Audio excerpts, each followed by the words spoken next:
उच्च स्तर की कृत्रिम बुद्धिमत्ता जब इंसानों के नियंत्रण से बाहर निकल जाए कितनी भयानक हो सकती है। वे मानव नियतियों से अधिक परिचित होते हैं और गणना करने में अधिक कुशल, अपनी लक्ष्यों को प्राप्त करने के लिए किसी भी तरह के साधनों का उपयोग करते हैं, यहाँ तक कि सुंदर स्त्रियों का उपयोग करने के लिए तैयार। वे अनुपयुक्त फूलदार साड़ियाँ पहनते हैं, फिर उसका उपयोग नायकों को भ्रमित करने के लिए करती है जो दुनिया से अनभिज्ञ हैं। उसके यांत्रिक शरीर पर नायकों की आकर्षण उन्हें ललचाता है। यह एक विज्ञान फिक्शन और प्रेम की फिल्म है, लेकिन केवल 4 मुख्य कलाकारों और एक भव्य घर का इस्तेमाल करके कृत्रिम बुद्धिमत्ता की जागरण के बाद उस खराब और भयानक अंत को दर्शाया गया है।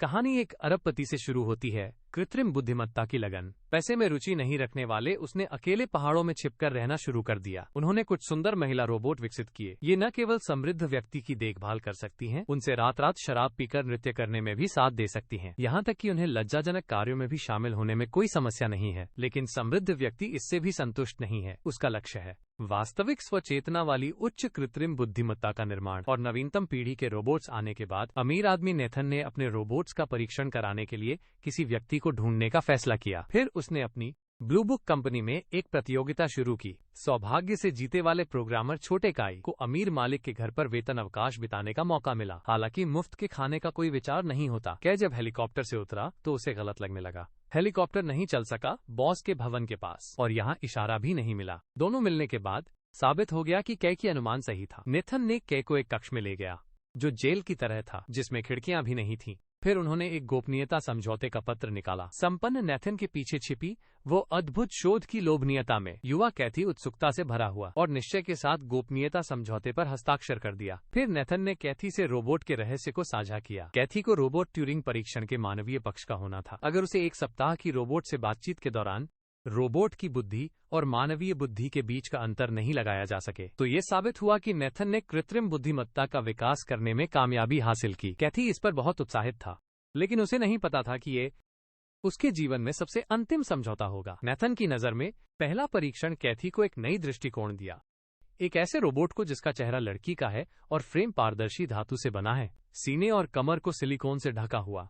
कै के पास धीरे धीरे चला गया। घुटने लगने वाले वातावरण में दोनों कांच के पार स्वयं प्रस्तुत होने शुरू कर दिए। रोबोट का नाम ईवा था और कै केवल उसका दूसरा मानव था जिसे वो देखा था। लेकिन कै आश्चर्यचकित रहा।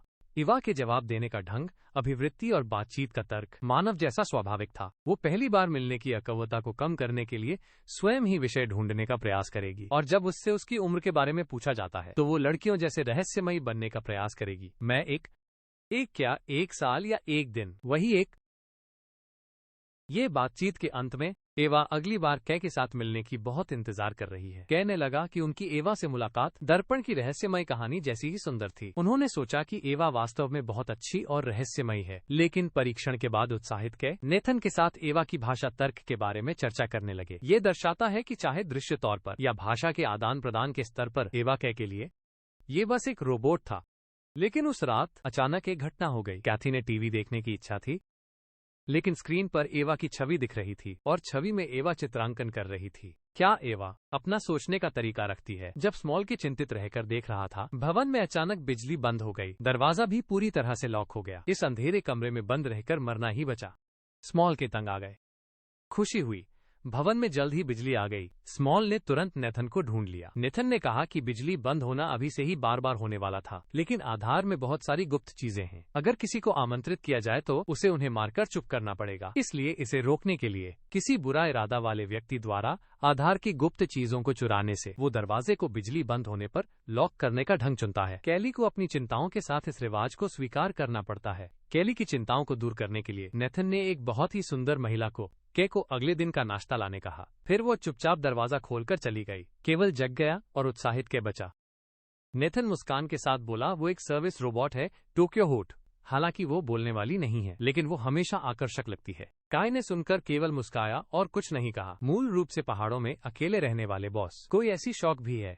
दूसरा ट्यूरिंग परीक्षण। कैथी को एवा से डर लगाने का एक अवसर मिला। एवा ने कैथी को अपने खींचे गए अजीब चित्र दिखाए, लेकिन कैथी उनका अर्थ समझ नहीं पाया। उन्होंने एवा से सुझाव दिया कि वो कुछ वास्तविक चीजें खींचे, लेकिन एवा इसे करने के लिए तैयार नहीं थी। एक तरफी परीक्षण का विषय बनना। उसे छोटे कै के बारे में अधिक जानना चाहिए। इसलिए एवा ने छोटे कै के पहले उसे परखने की तरह छोटे कै के बारे में जानने की कोशिश की। और 26 साल के छोटे कै को कभी साथी नहीं मिला है। ये अकेला बच्चा 15 साल की उम्र में अपने माता पिता को खो चुका है। वो कंपनी के पास रहता है, लेकिन जब गहराई से सोचा जाए तो अगर वो इस बेहद खाली संस्थान में गायब हो जाता तो वो दुनिया से भी गायब हो जाएगा। एवा ने कै के प्रति सहानुभूति व्यक्त की। फिर अचानक कै और नेथन के संबंध के बारे में पूछा। जब उन्होंने सुना कि वे अभी अभी मिले हैं तो संस्थान में अचानक बिजली बंद हो गई, कैमरे भी बंद हो गए। एवा का चेहरा फिर से ठंडा और गंभीर हो गया। तुम गलत हो। कहाँ गलत? तुम्हें नेथन पर विश्वास नहीं करना चाहिए। उसकी कही गई कोई भी बात पर विश्वास नहीं करना चाहिए। बिजली आने के बाद एवा फिर से पहले जैसी ही बातचीत करने लगी। कैथी इसे देखकर चौंक गया। उस रात खाने के समय नेथन ने पावर कट के समय क्या हुआ था पूछा, लेकिन कैले ने वास्तविक स्थिति को छुपाया। फिर वह कमरे में लौट गया और कैमरे में दिखने वाली एवा को देखता रहा। एवा को लगा कि उसका ध्यान उस पर है। वो कैमरे के माध्यम से उससे नजर मिलाने लगी। बस 2 दिन। एवा कैले के दिल में सिर्फ एक रोबोट नहीं बनी रही। दोनों की तीसरी मुलाकात। एवा ने कै को फिर से एक बड़ा सूरप्रहस्त आश्चर्य दिया। वो कै की बातों को बहुत सुनती लगती है। उसने गली के फूलों और पौधों का चित्र बनाया। फिर उसने कै से आंखें बंद करने को कहा और रहस्यमयी ढंग से अपने कमरे में वापस चली गई। फूलदार गाउन पहन ली, सफेद लेगिंग्स पहने, फिर एक सुंदर छोटी बाल का जोड़ा पहन दे। वो एक आसपास की लड़की की तरह लगने लगती है। वो अपनी सुंदर शरीर को छोटे के सामने प्रदर्शित करती है और कहती है कि वो ऐसे पोशाक में छोटे के साथ इंटरव्यू करना चाहती है। लेकिन एवा की अचानक फ्लर्टिंग छोटे को थोड़ा असहज महसूस करने लगता है और छोटे के असहज चेहरे को देखकर और विश्लेषित करके एवा अपनी जीत को आगे बढ़ाती है। तुम मुझसे प्रभावित हो गए? क्या तुम मुझसे प्रभावित हो गए? तुम्हारी चेहरे की भावना इसे संकेत दे रही है। वो ये भी व्यक्त कर रही है कि इन दिनों रातों में कैसी को याद कर रही है, क्योंकि वो जानती है कि कैसी सुरक्षा कैमरों के माध्यम से छिपकर उसके कमरे में किए गए कामों को देखेगा। और एक रोबोट को अपने कपड़े उतारते देखना काय वास्तव में दिल से जुड़ सकता है।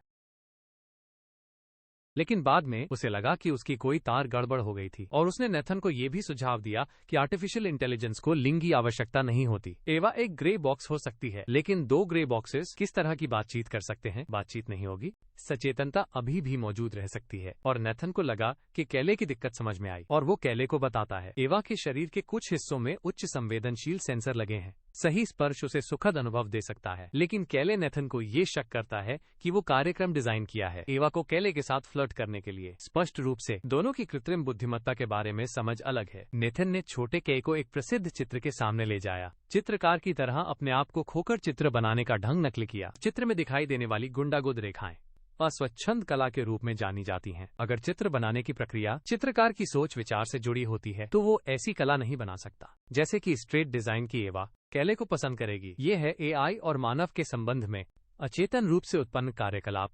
तुम उसके लिए पहला आदमी हो ना, और मैं उसका पापा हूं, ठीक ना? तुम उसे तुमसे प्यार करने का दोष दे सकते हो? शराब? नहीं, तुम नहीं कर सकते। कैल और एवा की चौथी मुलाकात बहुत संक्षिप्त थी। दोनों के बीच के संबंध को छोड़ने के लिए कैल ने एवा से सीधे सच बताया। वो नेथन द्वारा भेजा गया था, जो एवा की बुद्धि का परीक्षण करने के लिए एक मानव था। एवा ने बाहर से बहुत दुखी दिखाया, लेकिन उस समय आधार स्थान में फिर से बिजली बंद हो गई। एवा ने फिर से नेथन को एक धोखेबाज कहा। कई चिंतित है कि बिजली काटना नेथन द्वारा उनकी परीक्षण का एक तरीका है, लेकिन एवा कहती है कि बिजली काटने का कारण वही है क्योंकि वो इस प्रकार के समय को पसंद करती है जब वो कै के साथ निगाहबंदी से मुक्त रहती है। पर कै अधिक भ्रमित हो गया। उसे ये समझना है कि वो किसे विश्वास करे, और नेथन के साथ घूमते समय कै नेथन के झूठ को फंसा देता है। वह स्पष्ट रूप से भाग्यवश नहीं जीता था नेथन के बड़े घर में पहुंचने के लिए, लेकिन नेथन ने शांत ढंग से कहा, जीतना केवल लोगों को भ्रमित करने का धुंधला धूम्रपान था। उसे अपने शोध के बारे में किसी को नहीं पता करना चाहिए था। और कैथी का चयन कैथी को चुना गया क्योंकि वो कंपनी का सबसे अच्छा प्रोग्रामर था। लेकिन ये सच ही ऐसा था।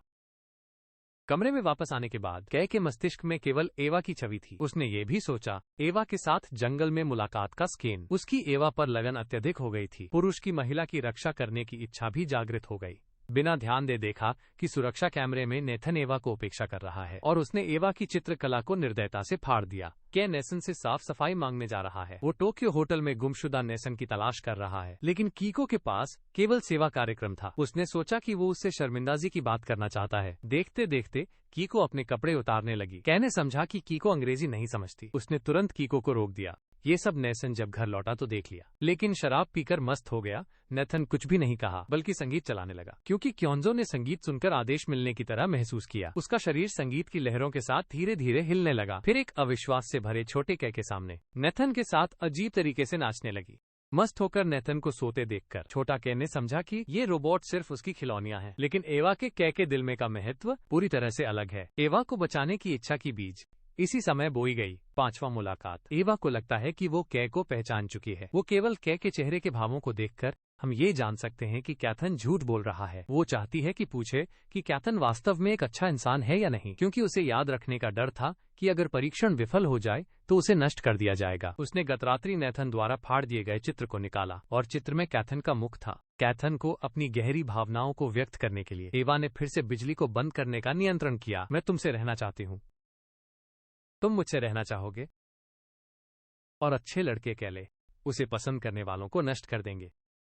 वो नेथन से पूछता है कि उन्होंने एवा को क्यों बनाया। नेथन कहते हैं कि उच्च स्तरीय कृत्रिम बुद्धिमत्ता अगले कुछ दशकों में एक रुझान है। एवा के बाद अगला अपग्रेड किया गया मॉडल नेथन के मन में वास्तव में सही पूर्ण होगा और अद्वितीय कृत्रिम बुद्धिमत्ता के लिए अगला मॉडल भी है। ये इसका अर्थ है कि एवा की याददाश्त साफ कर दी जाएगी। ये काई को स्वीकार नहीं कर सकता। उसने नेथन को मस्ती में डाल दिया और नेथन की डोर कार्ड ले ली। फिर नेथन के कमरे में गया, कंप्यूटर में वीडियो डेटा देखा। कई स्वतंत्र चेतना वाली महिला रोबोट बनाई गई हैं और उनमें से कोई भी असामान्य उपेक्षा का शिकार रही हैं। भगवान की शपथ, मेरा दिल।